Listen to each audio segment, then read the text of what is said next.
Les lumières fluorescentes de Kirkland & Associates bourdonnaient au-dessus de la tête de David Humphrey tandis qu'il refermait un autre dossier sur les réglementations municipales en matière d'urbanisme. 5 ans à jouer le rôle du consultant en aménagement urbain discret avaient creusé dans son esprit des sillons plus profonds qu'il ne l'avait prévu. Le café était infect, le travail abrutissant, et ses collègues croyaient qu'il était exactement ce qu'il paraissait être. Anodine. C'était le but. David avait 23 ans quand le Mossad l'avait recruté au sein de la Sayeret Matkal de l'armée israélienne. À 25 ans, il avait terminé l'entraînement Kidon, le genre qui n'existait pas officiellement. À 28 ans, il avait éliminé 9 cibles de haute valeur sur 3 continents. Puis était arrivée la directive qui définirait la décennie suivante de sa vie, une couverture profonde à Portland. Dans l'Oregon, surveiller les menaces émergentes, rester dormant, se fondre parfaitement dans le décor, il avait trop bien fait son travail. Mara Fletcher était entrée dans sa vie 3 ans plus tôt. Lors d'une collecte de fonds pour une œuvre de charité, elle était brillante, belle et issue d'une famille prominente de Portland. Son père possédait la moitié de l'immobilier commercial du centre-ville. David avait immédiatement vu l'avantage tactique, le renforcement parfait de sa couverture. Ce qu'il n'avait pas prévu, c'était d'apprécier réellement sa compagnie. La façon dont elle riait devant des films affreux, comment elle s'endormait en lisant avec ses lunettes encore sur le nez. Il l'avait demandé en mariage au bout de 8 mois. Le mariage avait été tout ce que sa mère voulait et tout ce que David avait appris à feindre d'apprécier. Dans les moments de calme, il se demandait s'il avait franchi la ligne en utilisant une innocente pour consolider sa légende, puis Mara lui touchait la main de l'autre côté de la table du dîner et il enfouissait la culpabilité au plus profond, là où il gardait tout ce qui ne pouvait pas remonter à la surface. « David, tu viens ?» Son collègue Brian Alvarez se tenait à l'entrée du box, sac en bandoulière. « Quelques-uns d'entre nous vont boire un verre au Murphy's. Pas ce soir. Mara a réservé chez Humbert. » Brian sourit d'un air moqueur. « Le steakhouse. Quelqu'un est dans le pétrin. Anniversaire de 3 ans. »« Ah oui, c'est vrai ? Eh bien, ne l'ennuie pas avec les variances de zonage. » David sourit comme il avait appris à sourire. « J'essaierai d'être intéressant. » À 19h30. Il attendait à leur table dans la salle principale d'Amber. Regardant Mara se frayer un chemin à travers la foule, elle portait la robe bleue qu'il lui avait offerte pour Noël dernier, cheveux relevés pour dégager son cou. Elle était en colère pour quelque chose. Il le lisait dans la tension autour de ses yeux, dans la façon dont elle serrait son téléphone. « Salut !» dit-il en se levant pour tirer sa chaise. « Tout va bien. Ma mère a appelé 4 fois aujourd'hui. » Mara s'assit. Elle veut savoir quand on lui donnera des petits-enfants. Je lui ai dit qu'on en avait discuté. Ils en avaient discuté. David avait été prudemment évasif. Invoquant la stabilité professionnelle et la planification financière, la vérité était plus simple. Il ne pouvait pas faire entrer un enfant dans le mensonge qu'il vivait, pas quand un appel de Tel Aviv pouvait tout bouleverser. « Je peux lui parler ?» proposa David. « Non, je m'en occupe. » L'expression de Mara s'adoucit. « Désolé, je ne veux pas me disputer ce soir. » Joyeux anniversaire. Ils commandèrent du vin et parlèrent de son travail à la galerie, de ses projets fictifs à lui. David expliquait un litige avec un client entièrement inventé. Quand il sentit un changement dans l'énergie de la salle, les conversations baissèrent de volume. Une femme au bar murmura à son compagnon. Le chef de la police, Greg McLaughlin, entra chez Amber comme si l'endroit lui appartenait. David n'avait jamais rencontré McLaughlin personnellement, mais il l'avait vu aux nouvelles. Aux réunions du conseil municipal, toujours avec ce sourire exercé et ses cheveux argentés, le chef de la police réformateur de Portland, comme l'appelaient les journaux, dur avec le crime. Adoré par la communauté des affaires, McLaughlin était aussi le cousin au second degré de Mara. Un détail que David avait noté comme potentiellement utile pour sa couverture. Le chef les repéra immédiatement. Ses yeux se fixèrent sur David avec une intensité qui déclencha des signaux d'alarme. Mara McLaughlin. La voix du chef porta à travers le restaurant. Ils marchaient vers leur table. 2 officiers le suivaient, Mickey Stratton et Ian Rhodes. Tous deux avec la démarche arrogante d'hommes qui croyaient que leur badge les rendait invincibles. « Cousin Greg !» Le sourire de Mara était forcé. « On est en plein milieu de... C'est ton mari ?» Le regard de McLaughlin ne quittait pas David. Le pousseur de papier. David sentit le froid familier l'envahir, l'état d'esprit opérationnel qu'il avait réprimé pendant 5 ans. McLaughlin n'était pas juste impoli. Il envoyait un message. « Mais pourquoi ? Je suis David Humphrey. » Il tendit la main. « Ravi de vous rencontrer enfin. » McLaughlin fixa la main tendue comme si elle était contaminée. Puis, délibérément, il tira la chaise en face de David et s'assit. Stratton et Rhodes encadrèrent la table. « Tu sais ce que je déteste ?» McLaughlin tendit la main et prit le verre de vin de David, en buvant une longue gorgée. Les hommes qui se cachent derrière des bureaux, les hommes qui n'ont jamais rien fait de réel. Le restaurant était devenu complètement silencieux. « Greg, qu'est-ce que tu fais ?» La voix de Mara était faible. Embarrassé, McLaughlin prit l'assiette de David, le ribeye qu'il mangeait, et l'examina. Puis, il fit quelque chose que l'esprit de David rejeta d'abord comme impossible. Le chef accumula de la salive dans sa bouche et cracha directement sur le steak. « Regardez ce lâche !» dit McLaughlin à voix haute, s'adressant à tout le restaurant. Il ne se défend même pas. Il reste assis là comme un petit. Les mains de David étaient à plat sur la table. Tous ses instincts lui hurlaient de bouger. 15 façons différentes de tuer McLaughlin avant que Stratton puisse dégainer son arme. 20 autres pour neutraliser les trois et s'échapper. Mais cela mettrait fin à sa mission, ferait sauter sa couverture, pourrait déclencher un incident international. Il regarda Mara pour du soutien, pour qu'elle dise à son cousin d'arrêter. Au lieu de cela, elle se couvrit le visage des deux mains. Quand elle parla, sa voix tremblait. « S'il te plaît, David, tu me fais honte ?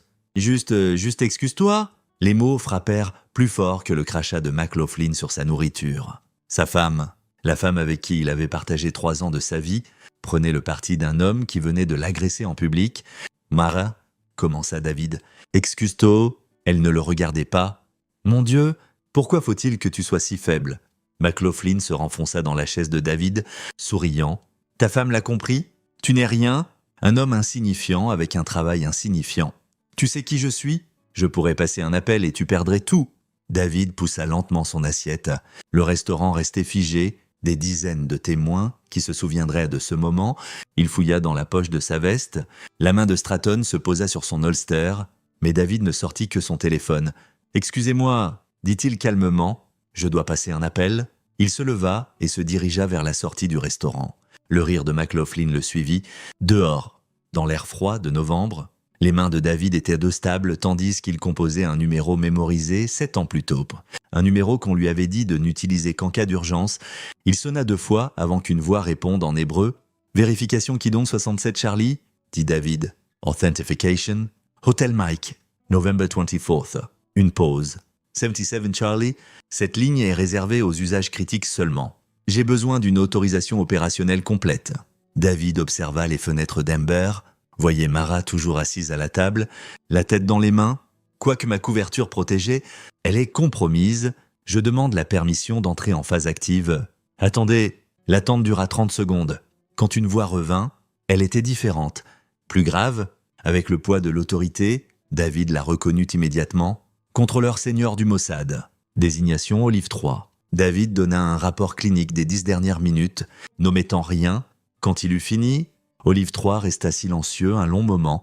Le chef de la police qui vous a agressé, Greg McLaughlin. Son nom est signalé depuis 8 mois. Soupçon de lien avec un agent de renseignement iranien opérant dans le nord-ouest Pacifique. Nous cherchions un point d'entrée. Quelque chose de froid et tranchant se déploya dans la poitrine de David. McLaughlin est potentiellement compromis. Rien de confirmé, mais cela nous donne une opportunité. Le ton d'Olive 3 changea. Votre couverture est déjà endommagée. Nous pouvons vous extraire ou nous pouvons l'arme d'elle. À vous de choisir. David pensa aux mots de Mara. Tu me fais honte ? Il pensa au ricanement de McLaughlin. Il pensa à 5 ans à feindre d'être inoffensif pendant que de vraies menaces se déplaçaient librement dans la ville qu'il était censé surveiller. Je veux une autorisation opérationnelle complète, dit David. Je vais déchiqueter McLaughlin et je vais y prendre plaisir. Règle d'engagement. Tout ce qu'il faut pour confirmer ses liens et neutraliser le réseau. S'il est clean, je me contenterai de détruire sa vie. S'il est sale, je le ferai disparaître. Paquet de soutien autorisé sera déployé dans les 48 heures. Nom de code, Opération Ashfire. Olive 3 marqua une pause. Et Humphrey. Votre femme est un dommage collatéral. Gardez-la en sécurité, mais elle n'est pas impliquée. Compris ? Ashfire est vert. Apportez-nous quelque chose d'utilisable. La ligne fut coupée. David resta dans le froid 1 minute de plus, laissant le masque qu'il avait porté pendant 5 ans se fissurer et tomber. Quand il rentra chez Amber, il était quelqu'un d'autre. Pas David Humphrey, le consultant en urbanisme, pas même David Humphrey. L'opérateur Kidon, il était une arme qui venait d'être pointée sur une cible. McLaughlin et ses officiers étaient toujours à la table. Le chef disait quelque chose qui faisait rire Stratton. Mara fixait son téléphone, envoyant probablement un message à sa mère, pensa David distamment. Il reprit sa place et sortit calmement son portefeuille, posant $200 sur la table. « Je m'en vais » dit-il à Mara. « Tu peux rester, rentrer avec ton cousin. » Elle leva les yeux, le mascara coulant. « David, où est-ce que tu… » « J'en ai fini ?» Il croisa son regard et la vit tressaillir devant ce qu'elle y vit. Avec le dîner, avec l'humiliation, avec la comédie, il se tourna vers McLaughlin. « Bonne soirée, chef. Je suis sûr qu'on se reverra. » Le sourire de McLaughlin faiblit légèrement. Quelque chose dans le ton de David ne correspondait pas à l'homme brisé d'il y a quelques minutes. « Ouais, » dit le chef. « Ouais, on se reverra. Et la prochaine fois, montre un peu de ses respects. » David sortit d'Ember pour la deuxième fois ce soir-là. Derrière lui, il entendit Mara l'appeler, mais il ne se retourna pas. Il avait du travail, des plans à faire et une justice très spécifique à rendre. Le consultant discret était mort. Le chasseur était de retour, l'appartement de David. Son vrai appartement, pas celui qu'il partageait avec Mara, était dans un immeuble banal au sud-est de Portland.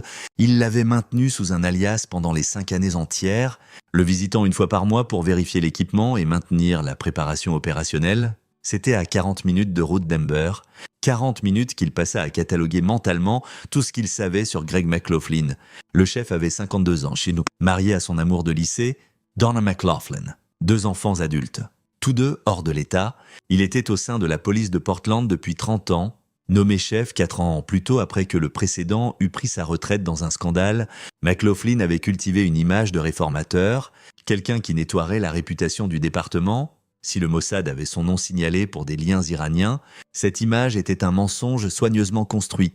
David se gara à 3 pâtés de maison de sa maison sûre et marcha le reste du chemin, vérifiant par habitude la surveillance. L'extérieur de l'immeuble était en briques usées, le genre d'endroit qu'on ne regarde pas 2 fois. Il monta au 3e étage et déverrouilla 2 verrous et une barre de sécurité. À l'intérieur, l'appartement ressemblait à n'importe quelle location bon marché, sauf pour le faux panneau derrière le miroir de la salle de bain. David l'ouvrit et évalua son inventaire. 2 pistolets, un Glock 19 et un Sig Sauer P226, tous deux avec silencieux, et yeux en liquide, 3 passeports sous des noms différents, un ordinateur portable avec chiffrement militaire, divers équipements de surveillance, crochets de serrure, et ce que son instructeur appelait des « outils de résolution de problèmes ». Il alluma l'ordinateur et accéda au serveur chiffré où ses rapports mensuels à Tel Aviv étaient stockés. Si McLaughlin était lié aux renseignements iraniens, il y aurait des miettes dans les bas-fonds de Portland. David commença à croiser les références avec des actifs connus, des sociétés écrans et des rapports d'activités suspectes. 3 heures plus tard, il avait les débuts d'un schéma. 6 mois plus tôt, la police de Portland avait saisi un conteneur maritime au port de Portland. Les rapports officiels disaient qu'il contenait des électroniques contrefaites de Chine. Mais la saisie n'avait jamais fait les nouvelles. N'était jamais allé en procès. Le contenu du conteneur avait disparu dans les preuves et l'affaire avait été close sans charge. La société propriétaire du conteneur était enregistrée auprès d'un groupe holding lié à un homme nommé Manuel Huaré, un homme d'affaires qui avait déménagé à Portland 2 ans plus tôt depuis Miami. Huaré possédait plusieurs boîtes de nuit et entreprises d'importation, le genre d'opération vague qui hurlait au blanchiment d'argent. David creusa plus profond. Huaré avait été photographié à 3 collectes de fonds avec McLaughlin. Ils appartenaient au même country club, leurs épouses siégeaient au même conseil de charité, puis David trouva l'anomalie qui fit tout cliquer. 2 semaines après la saisie du conteneur, McLaughlin avait acheté une maison de vacances à Bend, prix in 2 millions de dollars. Son salaire de chef de police était de 185 000 $ par an. Sa femme était une enseignante à la retraite, même avec des économies et des investissements. Les chiffres ne collaient pas, sauf s'il avait reçu de l'argent d'ailleurs. David s'adossa à sa chaise, l'esprit en ébullition. McLaughlin et Huaré étaient aux partenaires. Le conteneur saisi avait probablement été un transfert interne, une façon de déplacer quelque chose de valeur en garde policière où il pouvait être redistribué. Drogues, arms, si le renseignement iranien était impliqué, peut-être du matériel de surveillance ou des matériaux pour une opération plus large. Son téléphone vibra, un texto d'un numéro inconnu. Paquet livré, accès Toet, Coin Nord-Ouest. David monta sur le toit et trouva un coffre étanche fixé au boîtier de ventilation. À l'intérieur se trouvait tout ce qu'Olive III avait promis.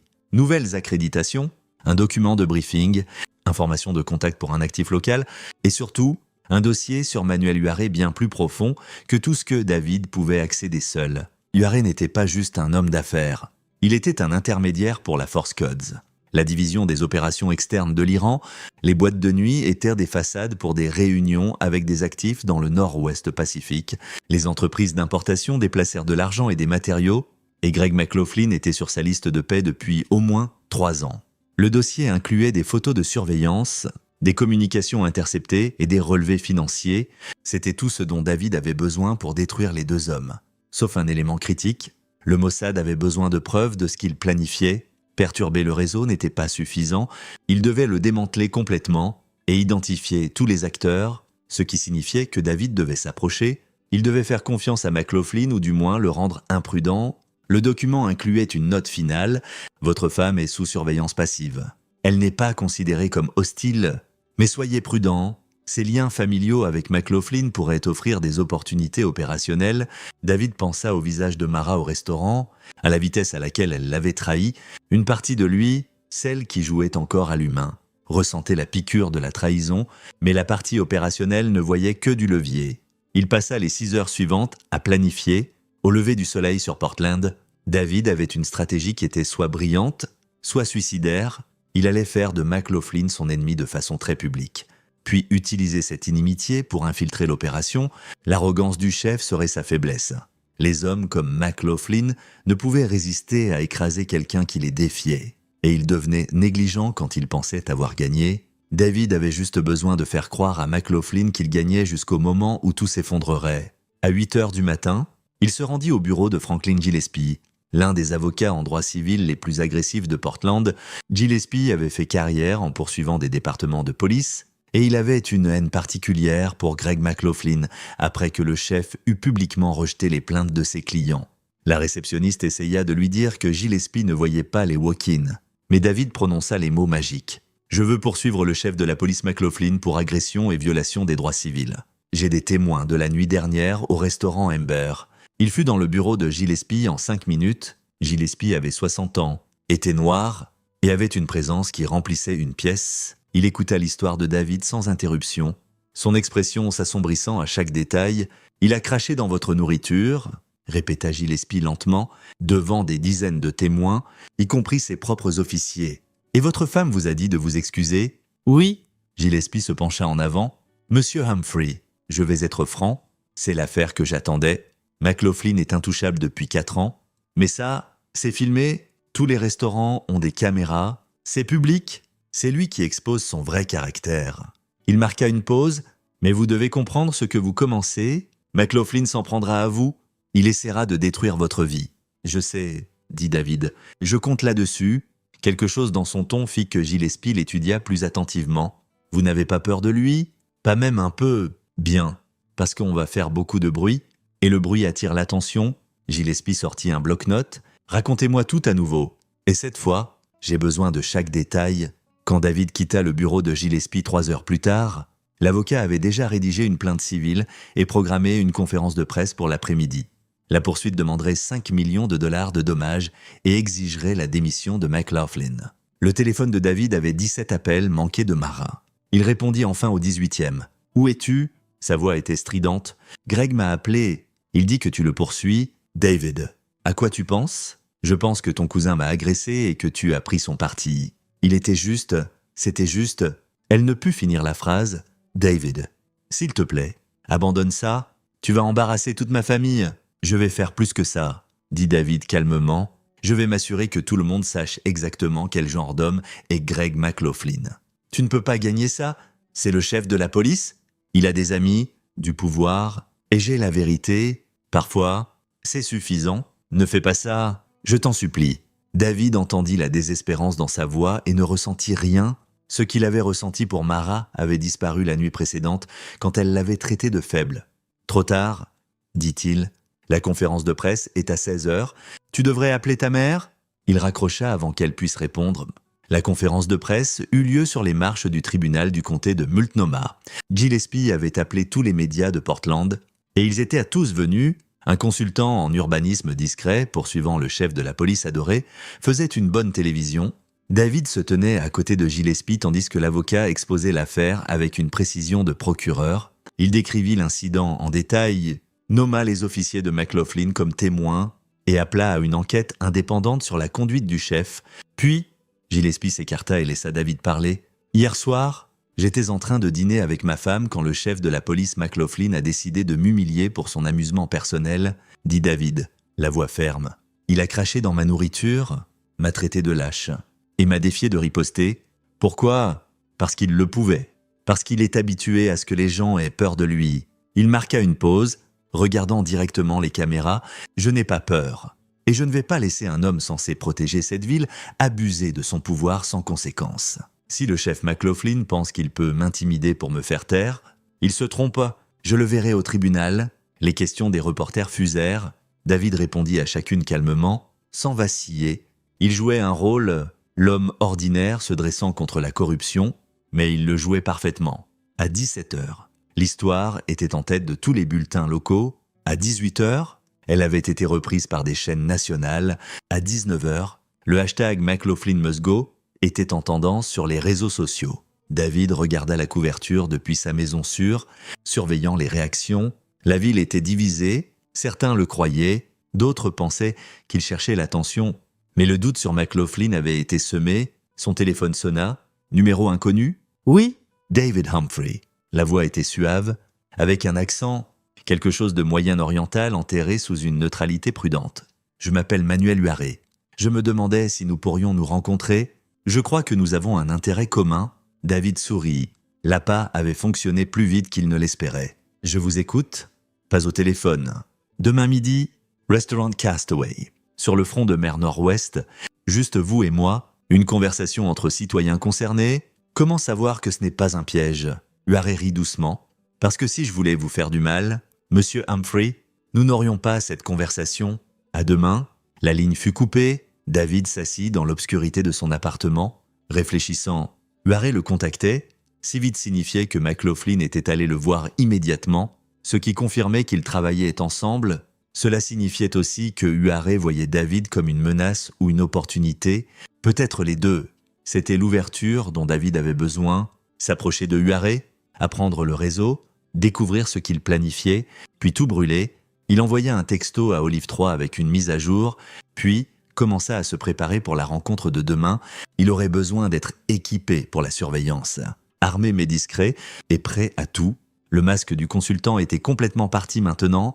À sa place se trouvait l'opérateur qu'il avait été entraîné à être froid, concentré, létal quand nécessaire. Greg McLaughlin avait commis une erreur la nuit précédente. Il avait humilié le mauvais homme. Et maintenant, cette erreur allait lui coûter tout. David avait juste à être patient. La vengeance, comme toute bonne opération, requérait un timing parfait et une exécution impeccable. Et il avait les deux.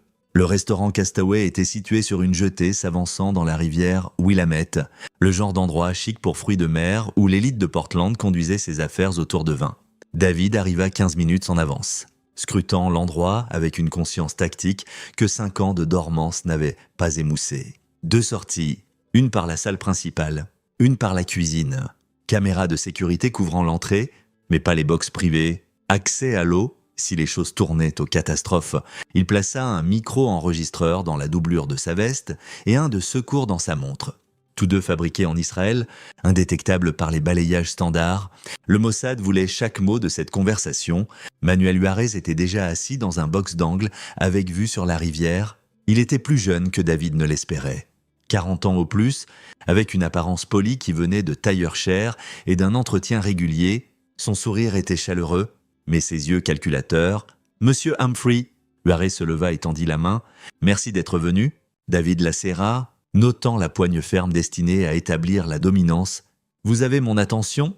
Que voulez-vous ? » Direct. « J'apprécie ça. » Huaré fit signe vers la chaise en face. « Asseyez-vous. Le déjeuner est pour moi. » Ils commandèrent. Huaré connaissait le menu intimement, suggérant que c'était un lieu régulier, et fit la conversation jusqu'à l'arrivée de la nourriture. David joua son rôle. Le citoyen en colère, encore bouillonnant de l'humiliation de la veille, déterminé à voir McLaughlin affronter les conséquences. Votre conférence de presse était impressionnante, dit Huaré en coupant son saumon. Gillespie est un bon avocat. Cher. Aussi, ce genre de représentation légale ne vient pas bon marché. J'ai des économies, bien sûr. Le sourire de Huaré n'atteignit pas ses yeux. Pourtant, une poursuite contre le chef de la police. C'est un chemin dangereux. McLaughlin a des amis puissants qui pourraient ne pas apprécier que vous fassiez mal paraître leurs collègues. C'est une menace, une observation. Huaré posa sa fourchette, mais ça n'a pas à être antagoniste. Je suis un homme d'affaires, Monsieur Humphrey. Je traite en solution, et je pense que j'en ai une qui nous bénéficie tous les deux. Voilà qui arrivait. David pensa, l'offre. J'écoute. McLaughlin vous a embarrassé, vous a fait passer pour faible devant votre femme. Devant toute la ville, ce n'est pas quelque chose qu'un homme oublie. Huaré se pencha en avant, et si je vous disais qu'il y a un moyen de le blesser gravement? Pas juste une poursuite. Ça traîne des années, et vide votre compte en banque. Je parle de vrais dommages. Quel genre de dommages? Le genre qui met fin à des carrières. Huaré sortit son téléphone et le glissa sur la table. L'écran montrait une photo de McLaughlin entrant dans un motel miteux à Gresham. Une femme qui n'était pas son épouse à ses côtés. J'en ai plus, des relevés financiers qui ne collent pas tout à fait. Des preuves de faveur échangées contre des contributions de campagne. Rien d'assez illégal pour une poursuite, mais assez pour détruire sa réputation si ça devient public. David étudia la photo, veillant à paraître intéressé mais sceptique. « Pourquoi auriez-vous ça? Et pourquoi me le donneriez-vous? Parce que McLaughlin est devenu un handicap? Il est arrogant, négligent, attire trop l'attention. La performance d'hier soir chez Amber, Huaré secoua la tête, c'était lui qui montrait ses vraies couleurs. Les hommes comme ça finissent par faire tomber tout le monde autour d'eux. Donc vous voulez que je sois votre arme? Le faire tomber publiquement pendant que vous restez clean? Pas une arme? Un partenaire? » Huaré récupéra son téléphone. « Vous obtenez ce que vous voulez? Vengeance, vindication, justice. Appelez ça comme vous voulez. J'obtiens un chef de la police qui ne gueule pas mes affaires avec son ego. » David feignit de réfléchir, laissant le silence s'étirer. L'histoire que vendait Huaré était presque convaincante. L'homme d'affaires concerné fatigué de gérer un flic corrompu, mais David voyait le piège clairement. Huaré voulait savoir si David pouvait être acheté, manipulé, transformé en actif, ou éliminé s'il s'avérait trop dangereux. « Quel était votre business exactement ?» demanda David. « Je veux dire, j'ai entendu le nom, boîte de nuit, Importations, mais ça n'explique pas pourquoi vous vous souciez autant du chef de la police. » Le sourire de Huaré se crispa. « Je gère des entreprises légitimes, mais à Portland, vous avez besoin d'amis aux bons endroits. McLaughlin était censé être cet ami. Au lieu de ça, il est devenu un problème parce qu'il prend trop ou ne livre pas ce pourquoi vous payez. » La température dans le box chuta de 10 degrés. Le masque décontracté de Huaré glissa, révélant quelque chose de plus dur en dessous. « Attention, Monsieur Humphrey, vous faites des suppositions qui pourraient être dangereuses. » David soutint son regard. « C'est vous qui m'avez approché. Juarez, vous avez agité des infos sur McLaughlin comme un apathe, alors arrêtons de faire semblant que c'est par devoir civique. Vous dirigez quelque chose à Portland, quelque chose qui requiert un chef de la police dans votre poche. Et maintenant que ce chef génère des titres et des poursuites, ça signifie un examen que vous ne voulez pas. » Pendant un long moment, Huaré ne dit rien, puis il rit, un son authentique d'appréciation. « Vous êtes plus intelligent que vous n'en avez l'air. McLaughlin disait que vous étiez un nul, un pousseur de papier qu'il pouvait écraser, mais vous n'êtes pas ça, hein? Vous êtes autre chose. Je suis quelqu'un qui en a marre d'être bousculé. »« Non ?» Huaré s'adossa. « Vous êtes quelqu'un qui sait comment riposter. C'est différent? C'est utile. » Il fit signe au serveur pour l'addition. « Marchez avec moi. Il y a quelque chose que je veux vous montrer. » Ils quittèrent le restaurant et marchèrent le long du front de mer. Le vent de décembre coupant à travers la rivière, Huaré mena David à un parking où une Mercedes noire attendait. Le chauffeur était jeune, latino, avec une immobilité qui suggérait un entraînement militaire ou de cartel. « Montez, » dit Huaré. « Si on va parler affaires, on devrait le faire correctement. » David calcula le risque. Monter dans la voiture signifiait un enlèvement potentiel ou pire, mais aussi que Huaré le prenait au sérieux. Lui donnant accès au cercle intérieur, le micro dans sa veste enregistrait toujours et Olive 3 savait où il était. Il monta, ils roulèrent vers l'est, hors du centre-ville. Vers les zones industrielles, près de l'aéroport, la Mercedes entra dans un complexe d'entrepôts, le genre d'endroit avec 20 bâtiments identiques et aucun témoin. David nota les caméras de sécurité, les portes renforcées, les signes subtils. C'était plus qu'une simple installation de stockage. À l'intérieur, L'entrepôt était immaculé, climatisé, bien éclairé, avec des rangées de caisses portant des tampons douaniers de pays d'Asie et du Moyen-Orient. Des hommes travaillaient efficacement, déplaçant l'inventaire avec une précision exercée. Aucun ne regarda David et Huaré quand ils passèrent. Importations, dit Huaré en désignant l'opération, électronique principalement, téléphone, tablettes, ordinateur, parfaitement légal, tous les papiers en ordre. David balaya les caisses du regard, lisant les étiquettes. Certaines venaient du Vietnam, d'autres de Turquie. Une palette portait des inscriptions arabes et le rôle de McLaughlin. Fluidifier les problèmes douaniers, s'assurer que les inspections se passent quand elles doivent, pas quand elles ne doivent pas. Huaré s'arrêta à une porte métallique au fond de l'entrepôt, mais c'est la partie simple. Ce que je vais vous montrer, c'est la partie qui requiert une confiance absolue. Il tapa un code sur un clavier, la porte s'ouvrit avec un sifflement pneumatique, la pièce au-delà était plus petite, plus sécurisée, et le contenu fit accélérer le pouls de David malgré son entraînement. Empilés contre les murs se trouvaient des conteneurs de grade militaire, le genre utilisé pour le transport d'armes. Chacun était étiqueté avec des désignations codées. David en reconnut certains de ses briefings sur le trafic d'armes iranien. « Qu'est-ce que c'est » demanda David, gardant une voix neutre. « Assurance », dit Huaré. McLaughlin a saisi une cargaison il y a 6 mois, dit que c'était des électroniques contrefaites. L'a fait disparaître dans les preuves. On l'a arrangé comme ça. C'était plus facile que de tout faire passer en contrebande séparément. Maintenant, ça reste en stockage policier en attendant qu'on en ait besoin. Arms, components, rien d'assemblé. Rien qui déclencherait des alarmes si quelqu'un regardait, mais assemblé. Huaré sourit. Disons juste que mes clients ont des besoins spécifiques. David absorba ça, l'esprit en ébullition. C'était plus gros qu'il ne pensait. Huaré n'était pas juste un intermédiaire, il gérait un pipeline d'armes complet à travers Portland, utilisant le département de police comme système de distribution. Et vous me dites ça parce que j'ai besoin de savoir si vous êtes avec nous ou contre nous. Huaré se tourna pour lui faire face pleinement. Vous êtes soit un idiot utile qui s'est fait humilier par McLaughlin, soit quelque chose de plus dangereux. Je parie que vous êtes utile. Prouvez-moi que j'ai raison. C'était le moment vers lequel David avait travaillé. Entrer dans l'organisation, gagner l'accès, apprendre l'ampleur complète. Mais il devait jouer prudemment. Vous voulez que je travaille pour vous ? Avec moi ? Grande différence. Huaré sortit une tablette et ouvrit un document. La faiblesse de McLaughlin et son ego. Vous l'avez déjà blessé publiquement. Maintenant, j'ai besoin que vous le détruisez en privé. Il y a une réunion du conseil municipal la semaine prochaine où son budget est approuvé. J'ai besoin de quelqu'un pour témoigner, faire du bruit, forcer une revue indépendante de son département. Pourquoi ferais-je ça ? Parce que pendant que tout le monde regarde McLaughlin, ils ne nous regarderont pas, et quand l'enquête trouve inévitablement de petites impropriétés, l'affaire, les dépenses douteuses, il sera forcé de démissionner. Un nouveau chef arrive, quelqu'un que je sélectionne, et les affaires continuent sans heurts. Huaré balaya vers une autre page. Vous faites ça, vous obtenez 50 000 $. Vous obtenez aussi chaque saleté que j'ai sur McLaughlin. Lavez correctement pour qu'elle ne puisse pas être tracée jusqu'à moi. David feignit de réfléchir. Et si je refuse ? Alors vous êtes un handicap, et je gère les handicaps de façon permanente. La menace était claire et directe. David avait un choix. Accepter la mission et infiltrer plus profond, ou forcer une confrontation ici qui ferait sauter sa couverture et pourrait le tuer. Une condition, dit David. Je veux tout savoir. Pour qui vous travaillez ? Ce qu'est vraiment cette opération, parce que si je prends ce risque, j'ai besoin du tableau complet. Huaré l'étudia un long moment, puis hocha lentement la tête. D'accord ? Mais pas ici. Venez à mon club demain soir. Elevate, centre-ville. 22h. Je vous présenterai à des gens. Après ça, vous êtes dedans à fond ou vous êtes partis. Compris ? Ils retournèrent au front de mer en silence.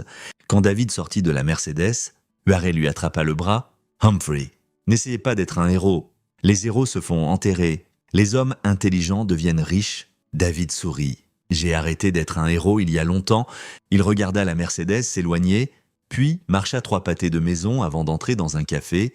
Dans les toilettes, il retira le micro-enregistreur et envoya un code à Olive 3. Dans les minutes, un coursier récupérerait l'appareil et son enregistrement serait en route pour Tel Aviv. David avait maintenant la confirmation. Huaré gérait un pipeline d'armes iranien. McLaughlin était corrompu et demain soir, il rencontrerait le reste du réseau. C'était exactement ce dont le Mossad avait besoin. Son téléphone vibra. Mara. On doit parler. S'il te plaît, rentre à la maison. La maison, l'appartement qu'ils avaient partagé pendant 3 ans, rempli de meubles qu'ils avaient choisis ensemble et de photos d'une vie qui avait été un mensonge depuis le début. David effaça le message sans répondre. Cette vie était terminée. Les papiers du divorce viendraient éventuellement. Gillespie pouvait s'en occuper aussi. Pour l'instant, il avait du travail. Demain soir à Elevate, il rencontrerait les gens de URA. Il apprendrait des noms, des visages, des rôles dans l'organisation. Puis, il démantèlerait systématiquement tout ce qu'ils avaient construit, en commençant par Greg McLaughlin. Le chef de la police l'avait traité de lâche, avait craché dans sa nourriture et avait ri pendant que la femme de David lui disait de s'excuser. McLaughlin n'avait aucune idée de ce qu'il avait vraiment fait. Il n'avait pas humilié un consultant discret, il avait activé une arme, et les armes ne pardonnaient pas. Elevate occupait 3 étages d'un entrepôt rénové dans le quartier Pearl de Portland, briques exposées et éclairage coûteux conçus pour faire sentir aux patrons riches qu'ils étaient audacieux. David arriva à 21h45, assez tôt pour repérer le lieu, mais pas trop pour sembler anxieux. Il s'habilla en jeans sombres et chemise noire boutonnée, assez cher pour se fondre avec la clientèle du club, mais pas trop clinquant pour attirer l'attention. Le videur à la porte, un samoine massif nommé Thomas selon son badge, vérifia l'identité de David avec une minutie professionnelle. « Vous êtes sur la liste VIP ?» dit Thomas. « Ton neutre mais yeux vifs, 3e étage. Prenez l'ascenseur privé. » Les étages principaux du club étaient bondés de jeunes professionnels et travailleurs tech de Portland. La basse de la cabine DJ vibrait dans la poitrine de David. Mais l'ascenseur privé l'emmena loin du chaos vers quelque chose de plus calme, plus exclusif. Le 3e étage était un monde différent. Siège plush, bar privé, fenêtre du sol au plafond surplombant la ville. Peut-être 20 personnes éparpillées dans l'espace, toutes habillées en casual coûteux. Ce n'étaient pas des clubbers. C'étaient des associés d'affaires. Manuel Huarez se tenait près des fenêtres, parlant à 2 hommes que David reconnut de ses recherches. À gauche, Ricky Fowler, un conseiller municipal qui avait été vocal sur les politiques favorables aux affaires. À droite, Lewis Wynne, qui possédait une compagnie de navigation opérant au port de Portland. Tous 3 se tournèrent quand David approcha. Humphrey. La salutation de Huarez était chaleureuse, mais ses yeux évaluaient. « Content que vous ayez pu venir. Messieurs, voici l'homme dont je vous ai parlé. David. Rencontrez quelques amis à moi, poignée de main, échangez. Conversation décontractée sur rien d'important. » Mais David sentit le poids de l'évaluation de la part des 3 hommes. Ils essayèrent de décider s'il valait le risque. « Manuel dit que vous avez des problèmes avec Greg McLaughlin, » dit Fowler, sirotant ce qui ressemblait à un scotch de 30 ans. « J'ai vu votre conférence de presse. Coupe audacieux. Il m'a manqué de respect. Je ne vais pas laisser passer ça. Le respect se gagne dans cette ville, » ajouta Wynne. McLaughlin l'a oublié. L'homme pense que porter un badge le rend intouchable. David perçut le sous-texte. Il le testait, voyant s'il dénigrerait McLaughlin trop enthousiastement.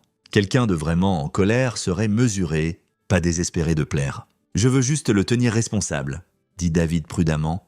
La poursuite. La publicité, c'est pour que les gens voient qui il est vraiment. « Et qui est-il vraiment ?» demanda Fowler. « Un tyran avec un badge ? Quelqu'un qui pense que le pouvoir signifie qu'il peut traiter les gens comme il veut. » Huarez sourit et fit signe vers une pièce privée adjacente à l'espace principal. « Venez, parlons quelque part de plus privé. » La pièce était insonorisée. David le devinait à la qualité des joints de porte et meublé comme un bureau exécutif. Juarez.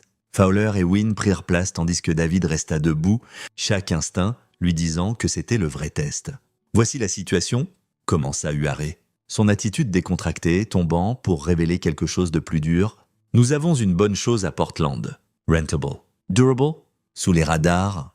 Le job de McLaughlin était de la garder comme ça. Mais lately, il est devenu négligent. Arrogant. Votre incident chez Amber est juste le dernier exemple. Donc vous voulez qu'il parte ?» dit David. « Éventuellement, mais d'abord, nous devons nous assurer que son remplaçant est quelqu'un avec qui nous pouvons travailler. Ça prend du temps, de la planification, la bonne pression politique. » Fowler se pencha en avant. « La réunion du conseil municipal la semaine prochaine. Nous avons besoin d'un tollé public sur la conduite de McLaughlin. Pas juste de vous, mais de membres de la communauté, d'activistes, de gens qui ne peuvent pas être rejetés comme ayant une vendetta. Vous voulez que j'organise des manifestants ? Nous voulons que vous soyez le visage de la responsabilité, » dit Wynne. « Vous êtes sympathique ? Un gars ordinaire attaqué par le chef de la police sans raison. » Franklin Gillespie a déjà intéressé les médias. Nous avons juste besoin que vous mainteniez la pression pendant que nous travaillons en coulisses. David hocha lentement la tête. Et en échange, 50 000 $ comme Manuel a dit. Plus, nous vous aidons à détruire McLaughlin complètement. Sa réputation, son mariage, son avenir, tout. Huaré sortit un dossier. Ce sont le genre de détails qui briseraient un homme. Son affaire avec Suzanne Norton, une sergent dans son propre département, ses dettes de jeu. Le fait qu'il écume les saisies d'actifs du département depuis des années, David prit le dossier et le feuilleta. Les preuves étaient accablantes, compilées professionnellement. Si ça devenait public, McLaughlin ne perdrait pas juste son job. Il affronterait des charges criminelles. C'est bon, admet David. Mais j'ai besoin de comprendre ce que je protège. Vous avez dit que vous avez quelque chose en cours à Portland. Qu'est-ce que c'est exactement? Les trois hommes échangèrent des regards. Fowler parla le premier. Import-export. Nous facilitons des relations d'affaires entre compagnies américaines et fournisseurs internationaux. Parfois, ces relations doivent se passer discrètement, sans la supervision réglementaire typique. Et parfois, ce que nous importons n'est pas exactement ce que disent les manifestes, ajouta Wynne. Électroniques, qui sont en fait du matériel de communication, composants industriels, qui sont en fait des pièces d'armes, rien qui menacerait la sécurité nationale. Juste des matériaux sensibles. Pour qui? Insista David. Qui sont vos acheteurs? L'expression de Huaré durcit. C'est du besoin de savoir, et vous n'avez pas besoin de savoir. Votre job est de gérer McLaughlin. Pas de vous inquiéter de notre liste de clients. David soutint son regard, laissant la tension monter. Il avait besoin qu'il croie qu'il était curieux, mais pas imprudent. Prêt à prendre de l'argent, mais pas assez stupide pour poser trop de questions. D'accord, dit-il enfin. Tant que ma part est claire, détruire la crédibilité de McLaughlin. Garder l'attention sur lui, vous aider à installer un nouveau chef. Je peux faire ça? Bien. Huaré se leva et tendit la main. Bienvenue dans l'équipe.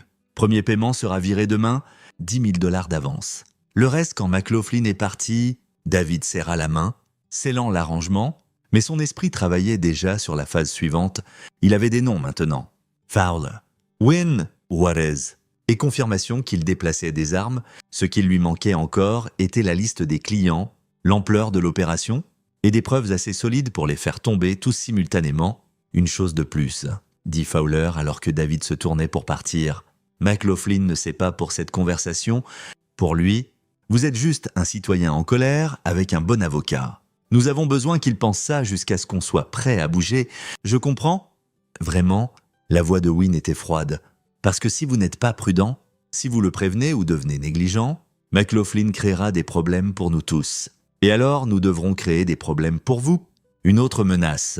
Plus directe cette fois, David sourit comme il avait appris à sourire. Amical, mais avec un tranchant. Je ne deviens pas négligent, dit-il. Et je ne crée définitivement pas de problème pour des gens qui me paient 50 000 $. Ça fit rire Huaré. Je l'aime bien.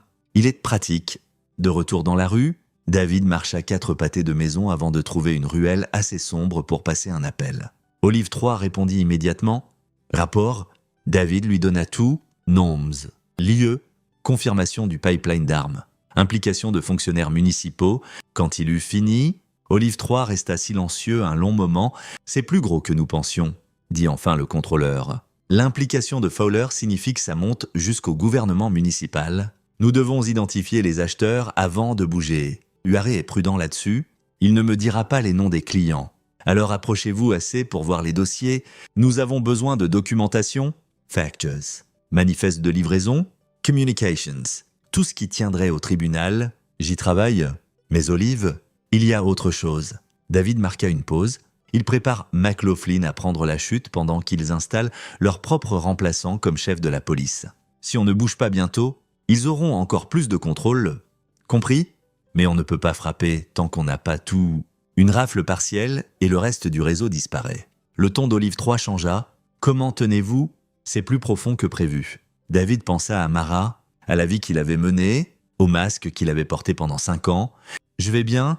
C'est pour ça que j'ai été entraîné. Souvenez-vous, ce ne sont pas des terroristes ou des combattants ennemis. Ce sont des citoyens américains. Les règles d'engagement sont différentes. Je connais les règles. Vraiment? Parce que d'ici, on dirait que vous le prenez personnellement avec McLaughlin. David sentit un éclair de colère, mais le contrôla. McLaughlin m'a humilié devant ma femme, a essayé de me briser publiquement. et travaille avec le renseignement iranien pour déplacer des armes à travers une ville américaine. Ce n'est pas personnel. C'est une nécessité opérationnelle. Assurez-vous juste de vous souvenir de la différence. Ashfire concerne le réseau, pas votre ego. La ligne fut coupée. David resta dans la ruelle 1 minute de plus, respirant l'air froid de décembre. Olive 3 avait tort. Ce n'était pas une question d'ego, c'était une question de justice, de s'assurer que des hommes comme McLaughlin apprennent que les actions ont des conséquences, mais peut-être y avait-il un élément personnel. Peut-être que voir sa femme prendre le parti de son agresseur avait réveillé quelque chose de sombre qui dormait depuis 5 ans. Il repoussa la pensée et rentra à sa maison sûre. Demain, la réunion du conseil municipal, il jouerait son rôle parfaitement, le citoyen outragé exigeant la responsabilité, et chaque mot, chaque moment tirerait McLaughlin plus près de sa destruction. Le chef de la police l'avait traité de lâche. Bientôt, McLaughlin apprendrait la différence entre lâcheté et patience. Et d'ici là, il serait bien trop tard. Les chambres du conseil municipal étaient bondées de citoyens, de médias et d'officiers de police en uniforme de cérémonie, un show de solidarité avec leur chef.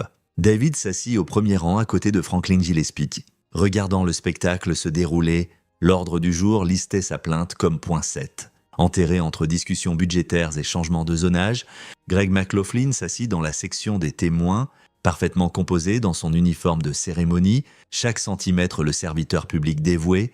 Il avait amené sa femme Donna pour le soutien, un mouvement calculé pour présenter l'image d'un homme de famille stable attaqué par un mécontent. David avait préparé sa déclaration prudemment, travaillant avec Gillespie et secrètement avec les gens de URA pour frapper chaque note qui générerait une couverture médiatique et une outrage public.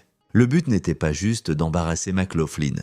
C'était de créer un environnement où sa corruption serait enquêtée malgré la résistance institutionnelle.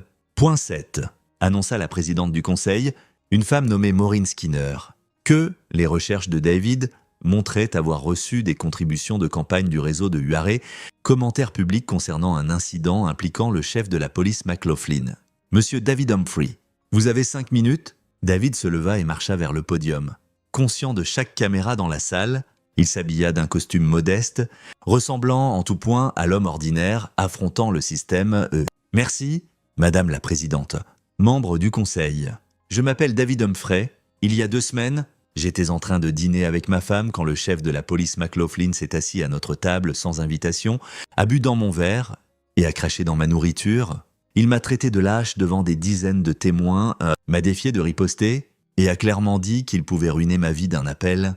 Le murmure dans la chambre fut immédiat, l'expression de McLaughlin resta neutre. Mais David vit le muscle tressaillir dans sa mâchoire. Depuis cette nuit, j'ai appris quelque chose de troublant. Ce n'est pas un incident isolé. Le chef McLaughlin a un pattern de comportement, intimidation, abus d'autorité, utilisation de son badge pour régler des comptes personnels. J'ai entendu 5 autres citoyens qui ont vécu un traitement similaire, mais étaient trop effrayés pour se manifester. C'était partiellement vrai. Gillespie avait trouvé 3 personnes prêtes à donner des déclarations anonymes. David en avait fabriqué 2 de plus, mélangeant vérité et fiction stratégique d'une façon presque impossible à réfuter. Je ne suis pas ici pour la vengeance, continua David, la voix ferme. Je suis ici parce qu'un chef de la police qui se comporte ainsi est un danger pour la communauté qu'il est censé protéger. Je demande à ce conseil d'autoriser une enquête indépendante sur la conduite du chef McLaughlin avec plein pouvoir de subpoena et audience publique. Il retourna à sa place au milieu d'applaudissements épars et de murmures enragés des officiers de police. Gillespie se pencha et murmura « Parfait.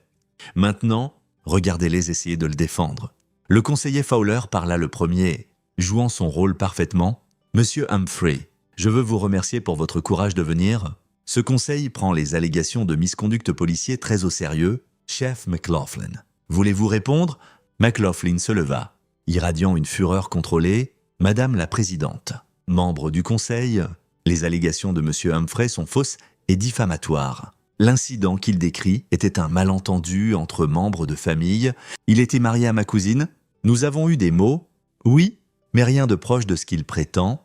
Vous me traitez de menteur, dit David assez fort pour être entendu. Je dis que vous vous trompez. McLaughlin riposta, ou déformez délibérément ce qui s'est passé pour un gain financier. Vous avez déposé une poursuite de 5 millions de dollars contre moi 2 jours après cet incident supposé. Ça semble drôlement opportun. J'ai déposé une poursuite parce que vous m'avez agressé. Assez ?» Maureen Skinner frappa son marteau. « Ce n'est pas un procès, messieurs. Chef McLaughlin, niaise-vous qu'un contact physique ait eu lieu ?» L'hésitation de McLaughlin fut à peine perceptible, mais David la capta. Le chef ne pouvait pas nier complètement l'incident parce que trop de gens l'avaient de vue. « Il y a peut-être eu un comportement inapproprié de ma part ?» admit enfin McLaughlin. « Mais c'était dans le contexte d'un différend familial, pas un abus d'autorité. J'ai déjà présenté des excuses privées à Monsieur Humphrey. » « C'est un mensonge, » dit David platement. « Vous ne vous êtes jamais excusé ? Vous avez appelé mon avocat et menacé de me détruire si je n'abandonnais pas la poursuite. » Le visage de McLaughlin rougit. « C'est absolument. »« J'ai l'enregistrement ?» interrompit David, sortant son téléphone. « Le conseil veut-il l'entendre ?» La chambre explosa. Les reporters surgirent en avant. McLaughlin semblait vouloir sauter par-dessus la salle et l'étrangler. Skinner frappa son marteau répétitivement pour restaurer l'ordre. David n'avait pas vraiment d'enregistrement. McLaughlin avait été prudent pour faire ses menaces via des intermédiaires, mais le bluff fonctionna. La réaction de McLaughlin, sa rage visible, disait à tous ceux qui regardaient que David avait touché un nerf. « Monsieur Humphrey, » dit Skinner quand l'ordre fut enfin restauré, « si vous avez des preuves de menaces, vous devez les fournir aux autorités appropriées. Je le ferai avec plaisir. Madame la Présidente, dès que nous aurons une enquête indépendante en laquelle je peux avoir confiance, qu'elle examinera les preuves équitablement, » Fowler saisit le moment. « Je propose que nous autorisions l'auditeur municipal à conduire une revue préliminaire de toute plainte contre le chef McLaughlin au cours des 5 dernières années, avec un rapport au Conseil dans les 30 jours. » La motion passe à 7 contre 2, avec seulement les membres du Conseil les plus conservateurs votant contre. McLaughlin resta rigide pendant la décision, sa carrière soudain sous scrutiny officiel. Alors que la réunion s'ajournait, les reporters assaillirent David de questions. Il répondit à chacune prudemment, maintenant son rôle de citoyen concerné tout en leur donnant juste assez de détails pour garder l'histoire vivante. Gillespie géra les questions légales plus techniques. Clairement, en s'amusant, David sortait par une sortie latérale quand quelqu'un lui attrapa le bras. Il pivota, instincts en alerte, et se trouva face à face avec le sergent Susan Norton, la maîtresse de McLaughlin selon les fichiers de URA. « On doit parler », dit-elle calmement. « Pas ici. Demain. Midi, Arboretum Hoyt. Venez seul. » Elle disparut avant que David puisse répondre. Se fondant dans la foule, « Ce soir-là, » David rapporta le contact à Olive 3 depuis sa maison sûre. Le contrôleur était intrigué. Norton est la seconde de McLaughlin depuis 3 ans. Si elle contacte, soit elle a peur, soit elle vous tend un piège. Probablement les deux, dit David. Mais je dois prendre la rencontre. Si elle est prête à retourner sa veste, c'est notre preuve là. D'accord. Mais allez armé et ayez un plan d'extraction. Ces situations tournent mal vite. David passa la soirée à rechercher Susan Norton. Elle avait 42 ans, divorcée, 20 ans à la police de Portland. Son dossier était propre. Pas de plainte pour force excessive. Pas d'action disciplinaire. À tous égards, c'était une flic compétente qui avait eu la malchance de tomber amoureuse de son boss. Les fichiers que URA lui avait donnés montraient que l'affaire avait commencé 18 mois plus tôt.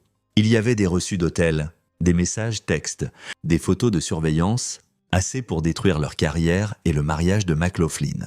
Mais ce qui intéressait plus David était le langage corporel de Norton dans les chambres du conseil. Elle était assise 3 rangs derrière McLaughlin, et tandis que le chef projetait la confiance, Norton avait l'air terrifiée. Elle savait quelque chose, et elle était assez effrayée pour risquer de contacter David publiquement. L'Arboretum Hoyt était à 19 km à l'ouest du centre-ville. Un parc forestier étendu sur les pentes des collines ouest de Portland. David arriva tôt et conduisit une contre-surveillance, vérifiant quiconque pourrait l'avoir suivi. Le parc était presque vide. Un mardi après-midi en décembre n'était pas idéal pour la randonnée. Norton attendait au mémorial des vétérans du Vietnam, une structure en pierre entourée d'arbres. Elle portait des vêtements civils et pas de badge. Bien que David repérât le renflement révélateur d'une arme cachée sous sa veste, « Merci d'être venu », dit-elle, sans offrir sa main. « Que voulez-vous, Sergeant Norton ? Je veux que vous arrêtiez, abandonnez la poursuite, arrêtez de parler aux médias, laissez ça se calmer. » David l'étudia. « Pourquoi ferais-je ça ? Parce que Greg n'a pas fait ce que vous prétendez ? Vous transformez un incident mineur en quelque chose d'énorme et ça va blesser beaucoup de gens. Des gens comme vous. » Elle tressaillit. « Qu'est-ce que ça veut dire ? Je sais pour l'affaire Norton. Je sais pour les réunions à l'hôtel, les téléphones jetables, les mensonges à vos époux respectifs. Je sais que McLaughlin vous protège des plaintes aux affaires internes. Dois-je continuer? Le visage de Norton pâlit. Comment vous? Ce n'est pas... J'ai de la documentation, dit David calmement. Photos. Reçu. Communications.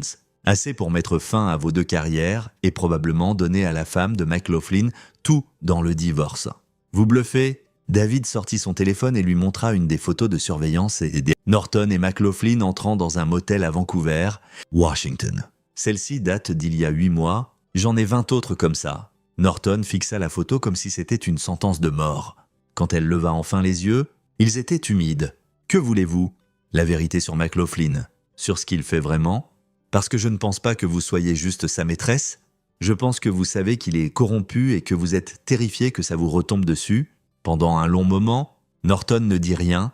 Puis, calmement, si je vous dis « j'ai besoin de protection », protection des témoins, immunité, tout, parce que Greg, il n'est pas juste corrompu. Il est dangereux et les gens pour qui il travaille sont pires. C'était la brèche dont David avait besoin.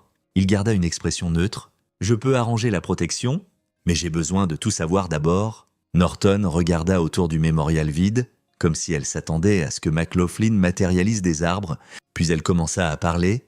Ça a commencé il y a 3 ans, juste après que Greg soit devenu chef. Manuel Juarez l'a approché pour fluidifier des problèmes douaniers, des petites choses au début. Juste s'assurer que les inspections se passent à l'heure. Greg a pris de l'argent pour ça. Peut-être 20 000 $ sur 6 mois. Et puis Juarez en voulait plus.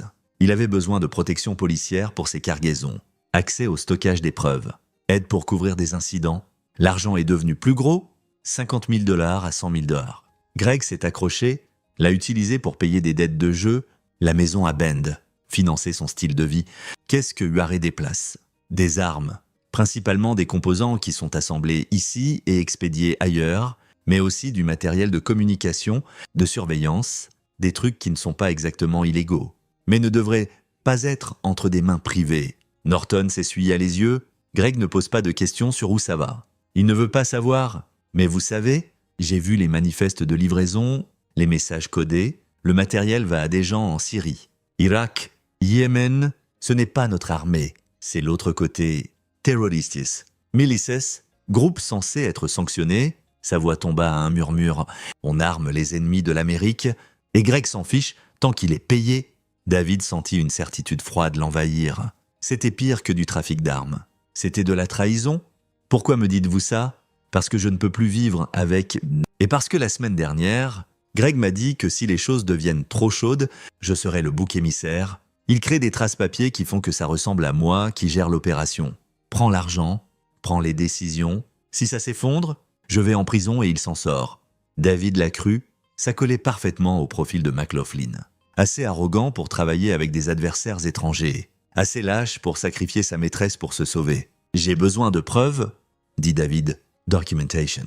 Dossier. Tout ce qui prouve ce que vous dites. » Norton sortit une clé USB de sa poche. Tout est là-dessus. 3 ans de communication entre Greg et Juarez, relevé financier montrant les paiements, manifeste de livraison avec les vrais contenus. J'ai copié des fichiers pendant des mois, construisant ma police d'assurance. David prit la clé. Vous comprenez ce que ça signifie? McLaughlin va en prison fédérale. Toute l'opération de Juarez s'est démantelée. Vous serez poursuivi pour votre part là-dedans. Je sais, mais au moins je ne serai pas la seule. Norton croisa son regard. Il y a autre chose. Greg planifie quelque chose. Lui et Juarez se rencontrent plus fréquemment, amènent de nouvelles personnes. Je pense qu'ils préparent une grosse cargaison, quelque chose qui requiert une planification avancée. Quand? Je ne sais pas exactement, mais c'est bientôt, dans les prochaines semaines. J'ai entendu Greg au téléphone dire que tout devait être en place avant Noël. David procéda ça. Une cargaison majeure avant Noël signifiait que le temps pressait. Il devait faire parvenir les preuves au Mossad et coordonner avec les autorités fédérales vite. D'accord, je vous obtiens la protection, mais vous devez rester silencieuse jusqu'à ce qu'on soit prêt à bouger. Ne dites pas à McLaughlin qu'on s'est rencontrés. Ne changez pas votre comportement. Pouvez-vous faire ça? Norton hocha la tête. Promettez-moi juste qu'il paiera pour ce qu'il a fait. Greg a ruiné ma carrière, ma réputation, ma vie. Je veux qu'il souffre. Il le fera? Dit David. Je vous le promets. La clé USB contenait assez de preuves pour mettre McLaughlin en prison à vie. David passa 12 heures à passer en revue chaque fichier sur son ordinateur chiffré. Cataloguant l'ampleur de l'opération, Norton avait été minutieuse. 3 ans de crimes documentés en détail méticuleux. Les relevés financiers montraient que McLaughlin avait reçu plus de 3 millions de dollars du réseau de Huaré. Les manifestes de livraison confirmaient des composants d'armes, du matériel de surveillance et des systèmes de communication chiffrés se déplaçant à travers Portland vers des destinations en Syrie, Iran et Irak. Des chaînes d'emails montraient McLaughlin coordonnant avec Fowler et Wynne pour fournir une couverture politique. Mais les preuves les plus accablantes étaient une série d'enregistrements téléphoniques que Norton avait secrètement faits. Dedans, McLaughlin discutait de cargaisons spécifiques, nommait des destinataires sur des listes de surveillance terroristes et riait de combien il était facile de manipuler l'establishment politique de Portland. David upload tout sur le serveur sécurisé du Mossad et attendit la réponse d'Olive 3. Elle vint à 3 heures du matin. C'est au-delà de notre portée opérationnelle. Nous coordonnons avec le FBI et le DOJ. Maintenez la position jusqu'à ce que les actifs fédéraux soient en place. Combien de temps ? Tapa David en retour. 72 heures minimum. Nous devons coordonner les arrestations, sécuriser les cargaisons, empêcher quiconque du réseau de fuir. Ça doit être étanche. David fixa l'écran. Frustration montant. 72 heures. Ça signifiait que McLaughlin continuerait d'opérer, potentiellement déplaçant plus d'armes. Ça signifiait que la cargaison de Noël mentionnée par Norton pourrait passer, mais il comprenait aussi la nécessité opérationnelle. Un mouvement prématuré disperserait le réseau et il ne récupérerait jamais. Compris ? Tapa-t-il. Quel est mon rôle ? Maintenez la couverture, gardez la pression sur McLaughlin publiquement pour qu'il reste focalisé sur vous. Quand on bouge, votre mission est complète et on vous extrait. Et Mara, votre femme sera débriefée. L'arrestation de son cousin sera assez traumatique sans savoir que son mari était un opérateur du Mossad. Nous maintiendrons votre couverture de consultant dans les procédures de divorce. David se déconnecta et s'assit dans l'obscurité de sa maison sûre. 72 heures, 3 jours jusqu'à ce que le monde de McLaughlin s'effondre. Mais d'abord, il avait un rôle de plus à jouer. Le lendemain matin, David appela une conférence de presse dehors du quartier général de la police de Portland.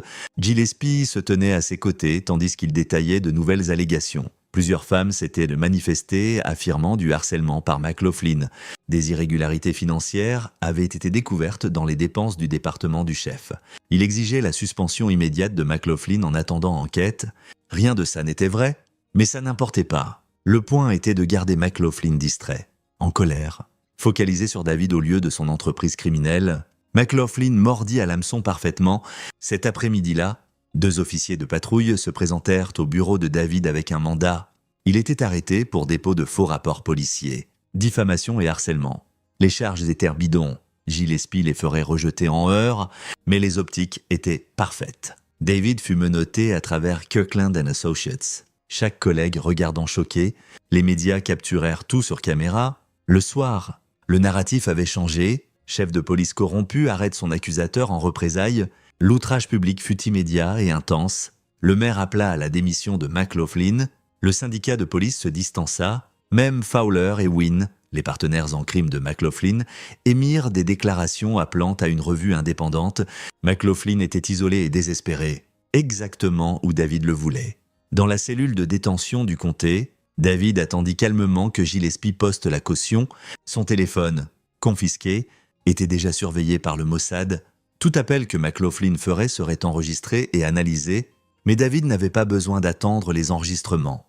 Vers 21 heures, un garde vint à sa cellule. « Vous avez un visiteur ?» dit qu'il est un vieil ami.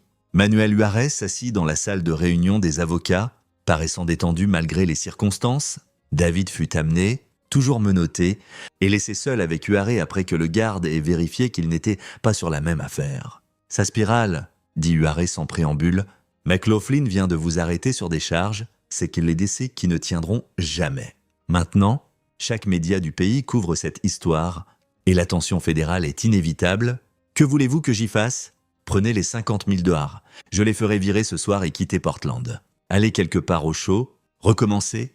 Cette histoire se calme en quelques mois. McLaughlin survit ou pas ? Et personne ne regarde trop près du reste d'entre nous. » David étudia Huaréan, voyant les fissures dans sa composure. Le trafiquant d'armes avait peur ? Bien.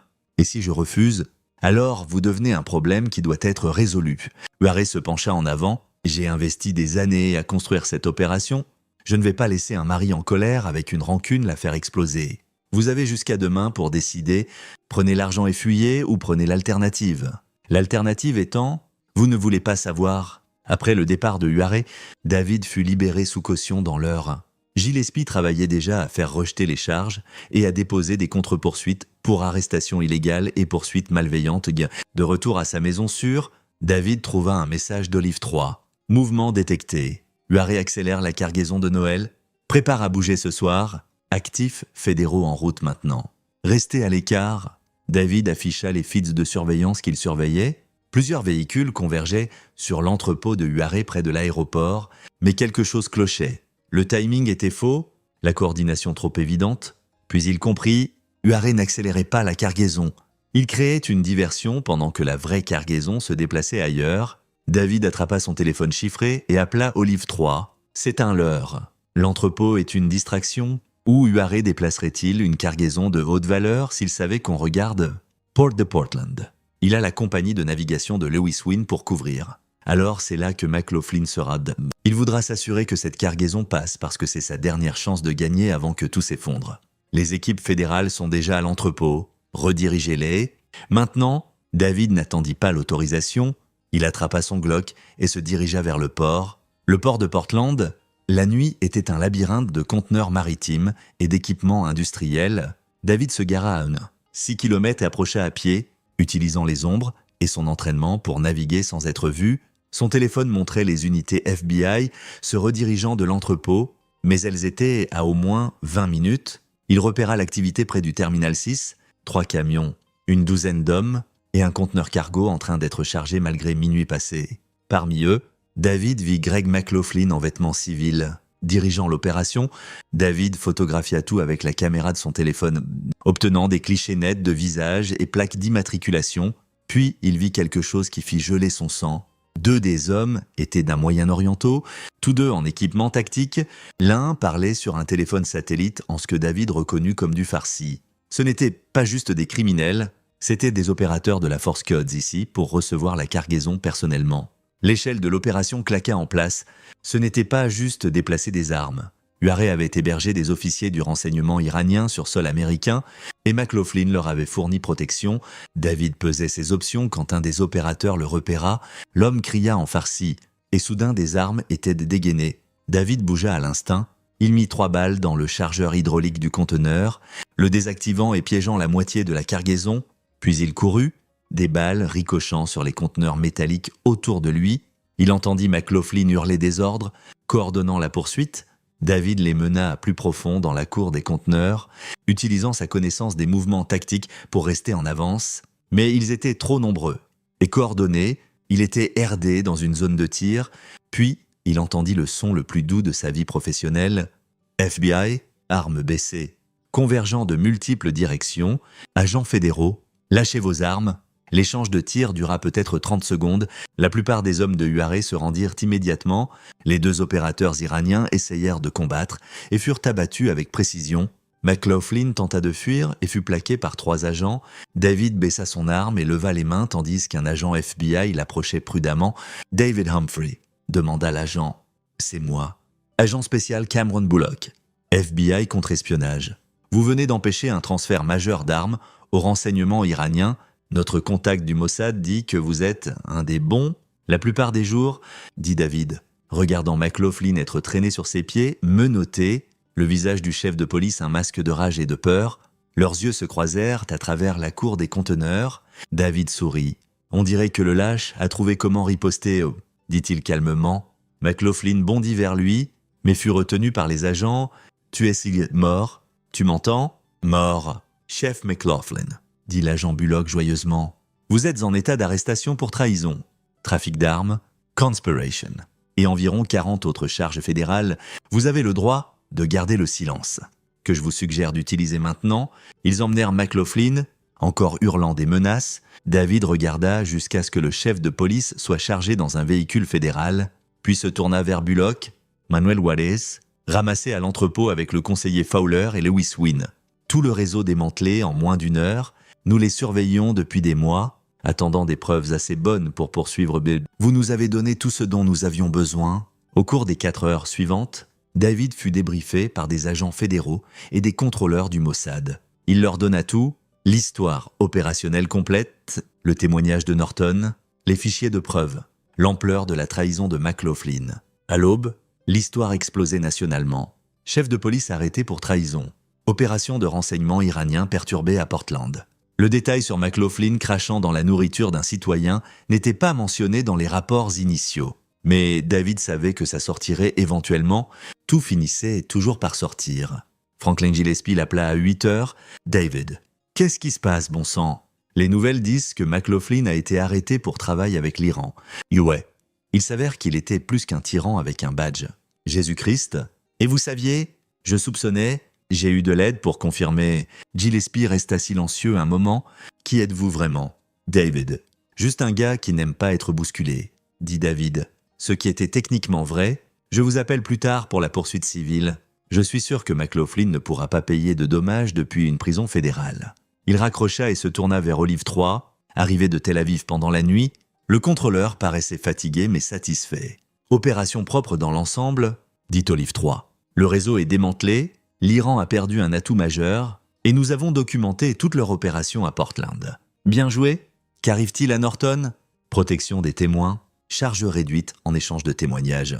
Elle passera quelques années en sécurité minimum, puis disparaîtra dans une nouvelle vie, mieux qu'elle ne méritait.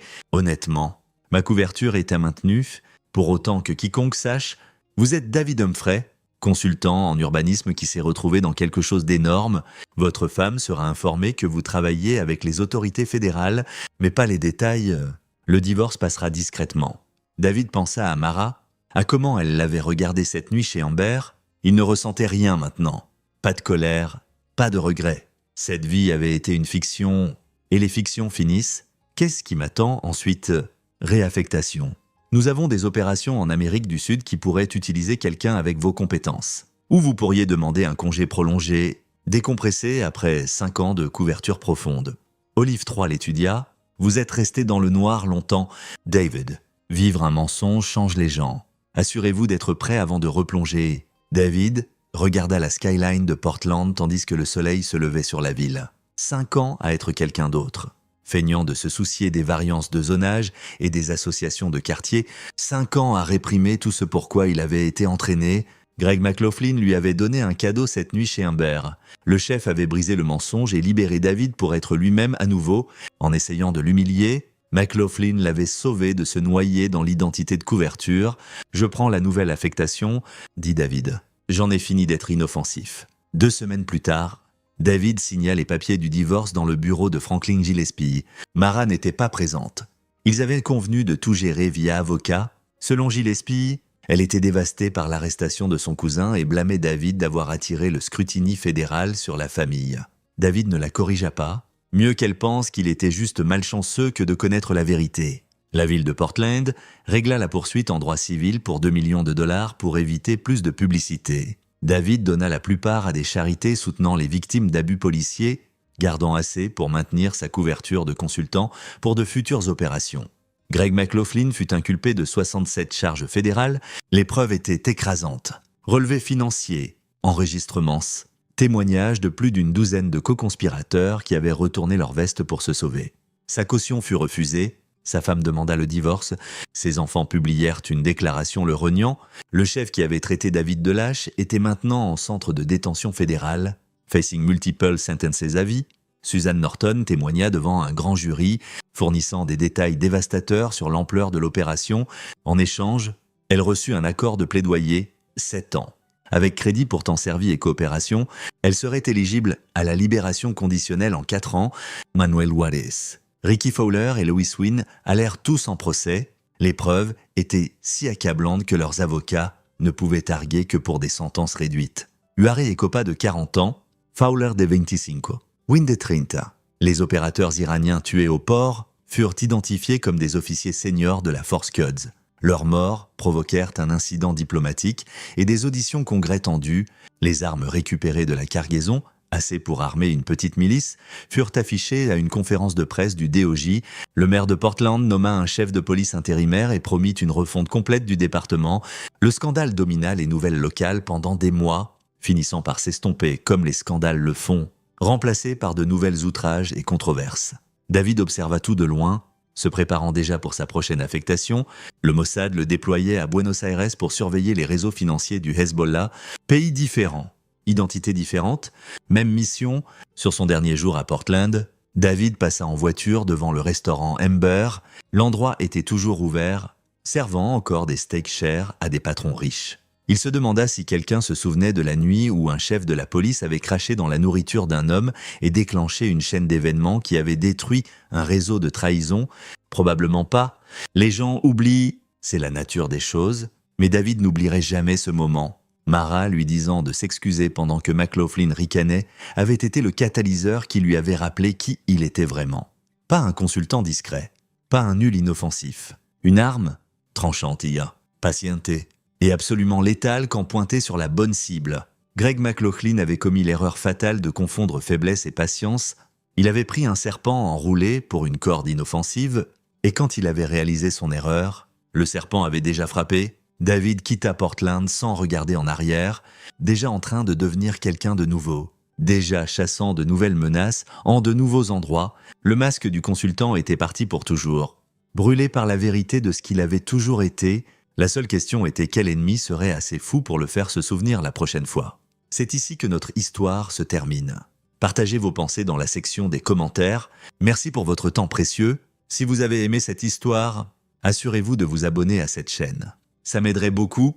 Cliquez sur la vidéo que vous voyez à l'écran et je vous verrai